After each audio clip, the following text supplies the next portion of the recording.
Ay müdür, Ha. donluq soyuqdan harda deyəsən bu bağı? Aya mənim bağım çoxdur, mən nə bilim sən hansı bağı Özlə deyirsən? nətər acmışamsa soyuq nətər təsir edir? Aya, bəs bağa gedəndə bir nə salmaq lazımdır. Məndə də üstümdə nağd pul yoxdur. Kartdadır məndə, səndə pul var nağd. Var ha. Baxım görüm. Aya bunun hamısını ver, bağa gediriksə, yaxşı yeymişməliyim. Mən sonra bu pulu sən kartıma şeyləyərəm. Bax, nə qədər bağ var. Bax, bura istəyirsən mənim bağım olsun. Gəl dalım Zeynə, bura da mənim bağımdır. Bu da mənim itimdir.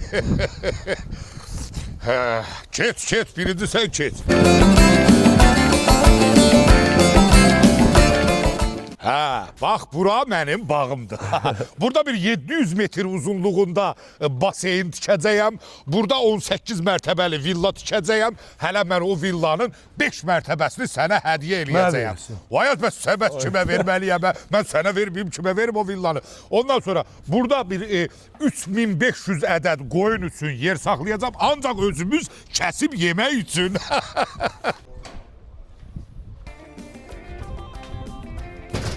Siz ne işsiniz burada? Davaya rədd olun ha burada. Eşitmədiniz məni? Davaya basın bayrağı küçüklər. Davaya! Ay eşitmədiniz məni? Ay çıxın çölə! Oya sən Ay, gəl kişi. dalımca. Ay! Davaya basın bayrağı! Qardaş, bir dəqiqə söz deyirəm, qardaş.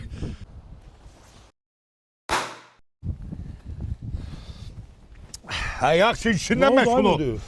Ay, heç nə də olacaq, axırandır, məni tanımayıb. Yaxşı, sən get gəl.